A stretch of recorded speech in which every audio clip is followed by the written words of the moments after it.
The holiday season is upon us once again, so let me be among the first to say Happy Holidays. I hope you had a happy Thanksgiving, and a happy Halloween too if you consider that part of the holiday season. Some people do, you know. And hey, if you had a birthday recently, well, then I'd like to wish you a happy birthday. And in just a few short weeks, I'll be wishing all of you a happy new year. But one thing I most certainly will not be wishing you is a happy Christmas.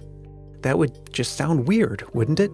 Happy Christmas sounds maybe a little pretentious, at least when an American tries to say it. No, here in America, we wish one another a Merry Christmas. And just as importantly, we don't wish one another a merry one of anything else. In fact, with just a few unremarkable exceptions, the word merry nowadays seems to be reserved almost exclusively for spreading holiday cheer. Why? Well, it's a combination of language changing over time, a bit of influence from the printing and publishing industries, and the story of a phrase that survived a Victorian crackdown on partying in the streets. I'm Brian Earl. This is Christmas Past. Happy and merry may sound interchangeable, and to a certain extent they are. They both refer to a pleasant or joyous state of mind. But there is a subtle distinction that makes all the difference. To make sense of it all, we're going to need the help of a linguist. I'm Arika Okrent, and I'm a linguist. Arika writes about language for the website Mental Floss.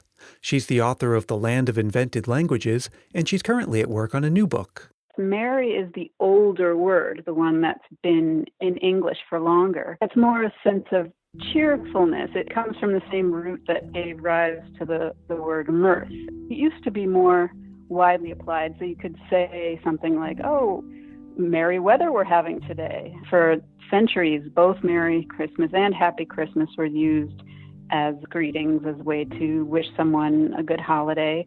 But over time, it became more associated with toasting and carousing and drinking and getting a little bit rowdy. So while happy and merry do have a lot in common, the difference is that over time, merry suggested a more active expression of happiness, as in to make merry, while happy, on the other hand, was more passive and arguably more sober and sedate.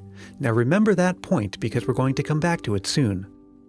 But an active expression of happiness was a perfect thing to associate with Christmas, and so the phrase Merry Christmas was born. The first known example of it appeared in a letter in the 16th century written by a bishop to England's chief minister. And that same century gave us the song God Rest Ye Merry Gentlemen, which further solidified the association between merry and Christmas. And for a good stretch, Happy Christmas and Merry Christmas peacefully coexisted. That is, until the 19th century. On this side of the Atlantic in 1823, a professor named Clement Clarke Moore published a poem titled A Visit from St. Nicholas. And when it was originally published in a New York newspaper on Christmas Eve, the final line of the poem read, "But I heard him exclaim ere he drove out of sight, Happy Christmas to all, and to all a good night." That sounds wrong now. It's not Happy Christmas to all, it's Merry Christmas to all. 20 years later in England, Charles Dickens would publish A Christmas Carol. And in the opening scene, Scrooge's nephew bursts into the counting house to say, "A Merry Christmas, Uncle, God save you." Of course, A Christmas Carol was a bestseller, which helped to further popularize merry. And so did something else that happened that same year, the first commercially printed Christmas cards. Now, if you remember from an earlier episode about Christmas cards in Season 1, those first Christmas cards displayed the message, "A Merry Christmas and a Happy New Year to you." Merry became associated with the Victorian ideal of Christmas, which was hugely influential on how Americans celebrate the holiday. So it wasn't long before Merry Christmas caught on here in America, to the point where later publications of A Visit from St. Nicholas usually changed the final line to, "But I heard him exclaim ere he drove out of sight, Merry Christmas to all, and to all a good night." But back in England, it wasn't just Dickens and Christmas cards that were influencing how people thought of Christmas. Christmas celebrations before the 19th century were very different from what we know today. They would involve carolers going door to door, people celebrating and drinking in the streets, getting loud and quite often rowdy and even violent. And the problem only got worse as more people moved to cities for factory jobs. So there was something of a culture shift, starting with the upper classes who wanted to rebrand Christmas as more of a family-centered, domestic celebration than a public one. And given that Merry does imply this kind of active role in festivity, maybe it was time to move away from wishing people a Merry Christmas and wish them a happy one instead. It was considered a little more classy to say Happy Christmas, and Merry, what the person put it, had a ridiculous excess of sentiment to it. It was a little bit too over the top as a greeting. And this trend continued for several decades. Happy Christmas was the highbrow expression. King George V used it in the first Royal Christmas Radio address in 1932. To all, to each, I wish a happy Christmas. God bless you. But here in America, Merry Christmas stuck, even as the word merry itself was falling out of general use and starting to disappear. Think about it today. We have Merry Christmas, merry-go-rounds, the phrase the more the merrier. Other than that, and the occasional person named Meredith who goes by Merry, you don't really hear the word anymore. It's what Arika calls a fossilized word. It is such a cyclical and entrenched in ritual activity, not just religious rituals, but all kinds of rituals surrounding what we do, how we greet each other, the songs we sing, the cards we send, is all very strongly bound up with this phrase. A lot of Americans assume that it's all Happy Christmas over in England, but they say either one over there, and Merry is becoming the more common of the two. But hey, no matter who you are or where you're from, happy, merry, it doesn't make a real difference today. It's all about your family's tradition, and you've probably been hearing one or the other since before you were even old enough to understand what Christmas was. Isn't it interesting to think that we don't even remember our first several experiences with Christmas? But that doesn't stop them from becoming meaningful experiences, as Charlene from Pittsburgh tells us in this Christmas memory. My fondest Christmas memory is more a memory of a story that was always told to me when I was growing up. I was born in October, so my very first Christmas, I was only about 2 months old. My dad actually wrapped my presents, even though I wasn't old enough to even sit up on my own.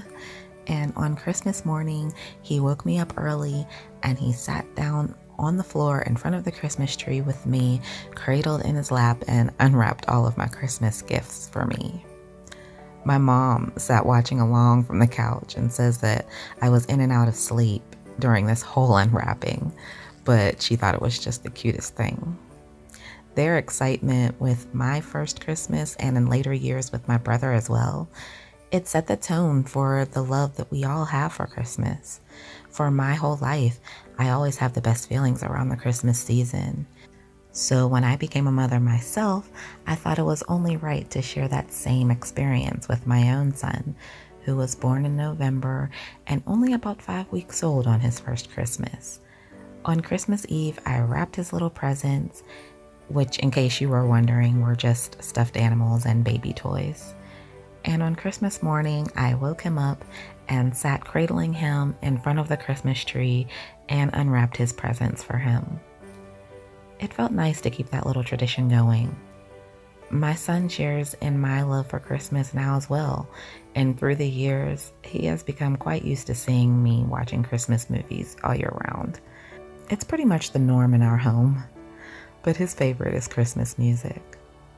Now my son will be 11 years old this Christmas, and I've told him this same story about both of our first Christmases as infants and our special gift unwrappings. This is just one simple and sweet memory for us, and who knows, maybe one Christmas morning, years and years from now, he will do the same with his own child. Thank you so much for listening, and Merry Christmas. Now, I would love to share your voice with the rest of the Christmas Past family this season, so send me your Christmas memory. It's not too late. All you have to do is record a voice memo on your phone and send it to christmaspastpodcast@gmail.com. Or you can leave a voicemail on my Google Voice line at 650-394-7162. Christmas Past is produced in sunny San Mateo, California by yours truly, Brian Earl. Thanks to Arika and Charlene, and thank you for listening. I hope you'll keep listening all season long, so please subscribe wherever you get your podcasts. And if that place happens to be Apple Podcasts, also known as iTunes, I'd love it if you could leave a review there because that helps more people find the show. I'll even send you a sticker to say thanks. You can email me for more details about that. This show is a proud member of the Christmas Podcast Network, a collection of the best Christmas podcasts around. Ones like 'Tis the podcast determined to keep the Christmas spirit alive 365 days a year. Every week all year long, hosts Julia, Tom, and Anthony discuss Christmas movies, specials, and TV episodes, and you can find out more about them and all the other great Christmas Podcast Network shows at christmaspodcastnetwork.com.